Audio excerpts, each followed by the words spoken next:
Madame la députée de Matapédia, porte-parole de l'opposition officielle en matière de services sociaux. Madame la députée, vous avez la parole.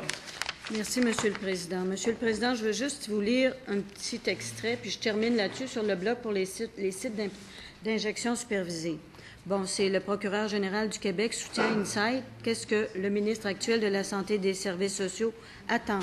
Et c'est l'organisme Point de repère, l'Association de défense des droits et d'inclusion des personnes qui consomment des drogues du Québec, qui se réjouissent du mémoire déposé par le procureur général du Québec à la Cour suprême du Canada dans la cause opposant Insight au gouvernement fédéral. Et dans leur dernier paragraphe, ils disent, en fait, loin de constituer un frein au site d'injection supervisé au Québec, le ministre actuel de la Santé devrait plutôt être à l'avant-garde de la lutte pour la santé des personnes les plus marginalisées de la société québécoise, à savoir les personnes qui utilisent des drogues par injection et inhalation, 34 000 personnes à Montréal, 90 cocaïnomanes, 10 héroïnomanes de la société québécoise. Bon. Surtout qu'il y a urgence. 69 des personnes sont atteintes du virus de l'hépatite C, 17 du VIH. Et ça continue comme ça. Je pourrais vous en citer plusieurs, mais je m'arrête là. Alors, un exemple que l'Institut national de santé publique soutient ces gens-là. Le procureur général du Québec dit au fédéral de se mêler de ces affaires. Alors, pour moi, là, c'est un dossier qu'on devrait régler. Et j'ai ici l'avis. J'invite la ministre à aller lire ça. L'avis sur la pertinence des services d'injection supervisés. Intéressant. Institut national de la santé publique. Je vais, Monsieur le Président, aller sur les électrochocs. Les électrochocs, je veux comprendre, je me suis documentée abondamment sur le dossier des électrochocs au Québec. J'ai des groupes que j'ai rencontrés qui sont contre l'administration des électrochocs. Monsieur le Président, je veux dire à la ministre que je regarde ça pour comprendre. Parce que je veux comprendre, quand je regarde les statistiques de personnes, au moment où on se parle, il y a encore des électrochocs qui sont administrés au Québec. J'ai ici des données de 2006, électrochocs administrés au Québec en 2003 et 2006 selon l'âge et le sexe.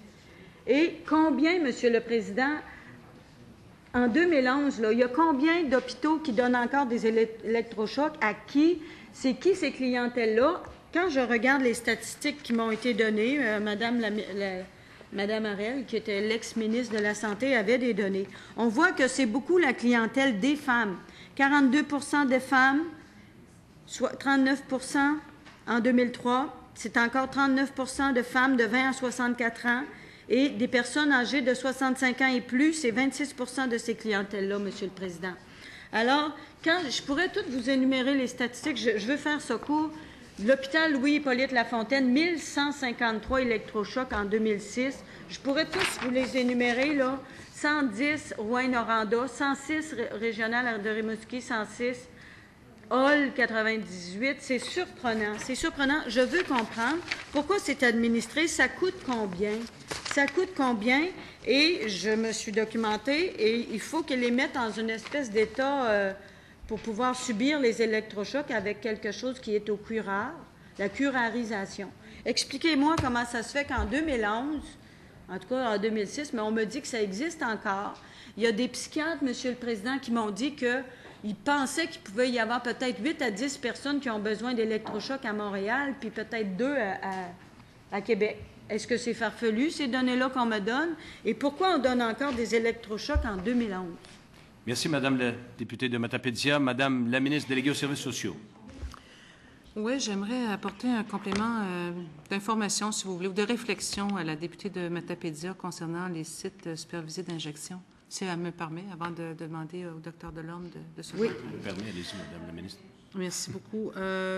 Moi, j'aimerais lui rappeler que cette clientèle qui est visée par le programme qui est soulevé par la députée de Matapédia est une clientèle, évidemment, qui est particulière, qui est ciblée aussi par les services de traitement et également les services de réinsertion de l'offre de services en dépendance qu'elle connaît bien, là.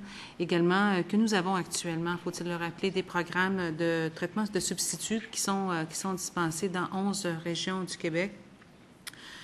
Il y a un élément clé, comme dans ce domaine, comme dans d'autres matières également, que l'acceptabilité sociale est aussi importante. Ça, je trouve que c'est important de le dire. Et qu'actuellement, je sais, pour en avoir parlé avec lui, Dr Bolduc, le ministre de la Santé, évidemment, évalue tout ça. On n'est pas dogmatique, on n'a pas de position de principe actuellement. Ça, je tiens à le rappeler. Mais la précipitation est bien mauvaise conseillère, et surtout dans un domaine aussi sensible que celui-là, Monsieur le Président. J'ai des découpures de presse, moi, ici, là. C'est pas il y a 10 ans, là, le 5 avril 2011, Le Soleil, là, piquerie supervisée, ferme opposition des commerçants. Alors, tu sais, il y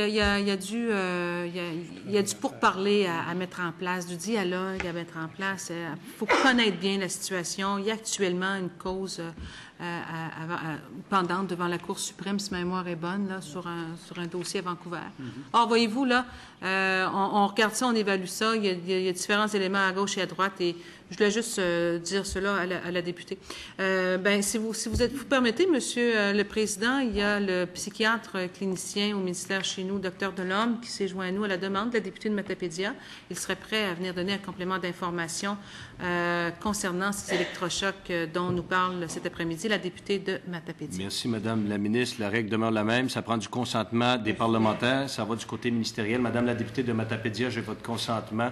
Oui. Alors, j'ai le plaisir d'accueillir à nouveau le docteur Delorme. Je vais vous demander, docteur, de vous identifier pour les fins de transcription de nouveau, et par la suite, vous aurez la parole. Allez-y. Bonjour, Monsieur le Président. Dr André Delorme, je suis le directeur de la santé mentale au ministère de la Santé et des Services sociaux. Alors, si je comprends bien la question qui nous est adressée, c'est de savoir comment se fait-il qu'en 2011, on utilise encore les électrochocs.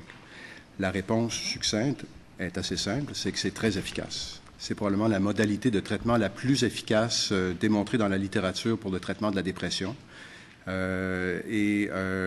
termes de coûts, on pourrait faire des études économiques là-dessus, mais je vais résumer.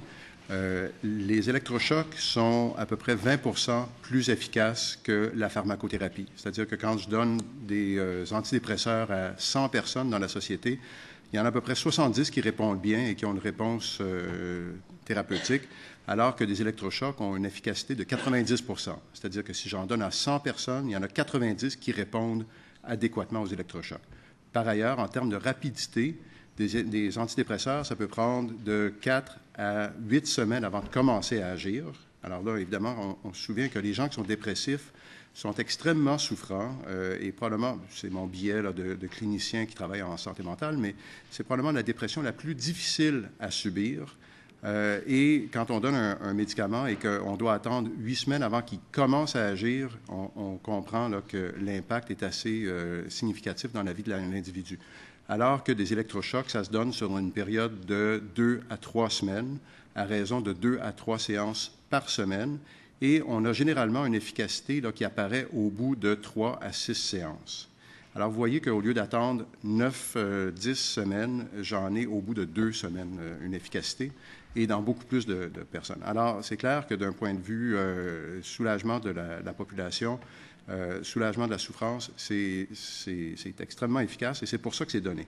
Et en fait, moi, j'aurais plutôt l'argument, nonobstant ce que certains psychiatres ont peut-être dit, et je ne sais pas à quoi ils faisaient référence, mais que c'est une modalité qui n'est pas suffisamment utilisée, mais qui malheureusement est souvent, je dirais là, perçue par la population en général à partir d'images comme le film Vol au-dessus d'un nid de coucou. On se rappellera que l'histoire se passait en 1950. Et depuis ce temps-là, évidemment, la modalité s'est beaucoup améliorée, comme les techniques de chirurgie se sont améliorées, comme les techniques de traitement de l'infarctus se sont améliorées. Alors, la psychiatrie évolue comme les autres champs de la médecine. Alors, je pense que ça nous explique pourquoi c'est utilisé. Madame la députée citait des exemples par rapport, par exemple, aux personnes âgées, aux femmes. Il y a là également un biais de sélection, sans vouloir être cynique. Évidemment, il y a beaucoup plus d'hystérectomie chez les femmes parce que les femmes sont les seules qui peuvent avoir une hystérectomie. Les femmes sont beaucoup plus déprimées que les hommes, alors il est naturel qu'on traite plus. Les femmes étant plus déprimées que les hommes, il est naturel qu'elles aient plus de traitements, elles ont plus d'antidépresseurs, elles ont plus d'électrochocs parce qu'il y a plus de femmes qui, épidémiologiquement, ont une dépression qu'un homme.